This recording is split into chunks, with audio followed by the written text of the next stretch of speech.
ನಮಸ್ಕಾರ, ನಾನು ರಾಮಕೃಷ್ಣ ವಿದ್ಯಾರ್ಥಿ ಸೇವೆಯಿಂದ. ಸೊ PGCET ಆಸ್ಪಿರೆಂಟ್ಸ್ ಯಾರ್ಯಾರು MBA MTech ಮತ್ತೆ MArch ಮಾಡೋ ಹುಡುಗರಿಗೆಲ್ಲರೂ ಕೂಡ ಇವತ್ತು 6ನೇ ತಾರೀಕುವರೆಗೂ ಲಾಸ್ಟ್ ಡೇಟ್ ಇದೆ. ನಿಮ್ಮ ಒಂದು ಕರೆಕ್ಷನ್ಸ್ ಮಾಡೋದಕ್ಕೆ ಏನಾದ್ರು ಒಂದು ನಿಮ್ಮ ಎಲಿಜಿಬಿಲಿಟಿ ಕ್ರೈಟೀರಿಯಾದಲ್ಲಿ ನೀವು ಯಾವ್ದಾರು ಒಂದು ಡಾಕ್ಯುಮೆಂಟ್ ಸಬ್ಮಿಟ್ ಮಾಡದೇ ಇದ್ರೆ ನೀವು ಅದನ್ನ ಮಾಡೋದಕ್ಕೆ ಇವತ್ತು ಲಾಸ್ಟ್ ಡೇಟ್ ಇದೆ. ಸೊ ಖಂಡಿತ ಅದನ್ನ ಮಿಸ್ ಮಾಡ್ಬಿಡಿ. ದಯವಿಟ್ಟು ಎಲ್ಲಾನು ಕೂಡ ಕರೆಕ್ಟ್ ಆಗಿ ನೀವು ಅಪ್ಡೇಟ್ ಮಾಡಿ. ಸೊ ದಟ್ ಮುಂದಿನ ದಿನದಲ್ಲಿ ನಿಮಗೆ ರಿಸಲ್ಟ್ ಕೂಡ ಬೇಗ ಒಂದು ಬರ್ಬೋದು. ಮತ್ತೆ ತುಂಬಾ ಮಕ್ಕಳಿಗೆ there is a confusion. ನಾನು BTech ಮಾಡಿದೀನಿ, MBA ಮಾಡ್ಲಾ ಬೇಡವಾ? ನಾನು BCom ಮಾಡಿದೀನಿ, MBA ನಲ್ಲಿ ಏನ್ ಮಾಡ್ಲಿ? MBA ಫೈನಾನ್ಸ್ ಅಂದ್ರೆ ಏನು?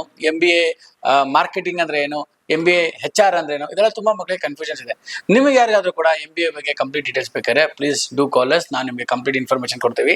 ಮತ್ತೆ ನೀವೆಲ್ಲ PGCET ರ್ಯಾಂಕಿಂಗ್ಗೆ ಒಂದು ವೆಯ್ಟ್ ಮಾಡ್ತಾ ಇದ್ರೆ ನಿಮ್ಮ ರ್ಯಾಂಕ್ ಎಷ್ಟು ಬರುತ್ತೆ ಅಂತ ನಾವೊಂದು ರ್ಯಾಂಕ್ ಪ್ರಿಡಿಕ್ಷನ್ ಅಂತ ಮಾಡಿದೀವಿ. ಈ ಡಿಸ್ಕ್ರಿಪ್ಷನ್ ಅಲ್ಲಿ ನಾನು ಹಾಕಿರ್ತೀನಿ. ಅದರಲ್ಲಿ ನೀವು ಚೆಕ್ ಮಾಡಿ ನಿಮ್ಮ ರ್ಯಾಂಕ್ ಎಷ್ಟು ಬರುತ್ತೆ ಮತ್ತೆ ನಿಮ್ಗೆ ಯಾವ ಕಾಲೇಜಲ್ಲಿ ಸೀಟ್ ಸಿಗುತ್ತೆ ಅಂತ ನಿಮಗೆ ಗೊತ್ತಾಗುತ್ತೆ. ಮತ್ತೆ MBA ನಾನು ಯಾಕೆ ಓದ್ಬೇಕು, ಪ್ಲಸ್ MBA ಮಾಡ್ರೆ ಯಾವ್ಯಾವ ಪ್ರೊಫೆಷನಲ್ ಕೆಲಸ ಮಾಡೋದು, ಇದೆಲ್ಲ ನಿಮ್ಗೆ ಗೊಂದಲಗಳಿದ್ರೆ ಕೆಳಗಡೆ ತೋರಿಸೋ ನಂಬರ್ ಫೋನ್ ಮಾಡಿ. Will give complete details. Thank you Vidyarthi ಸೇವಾ.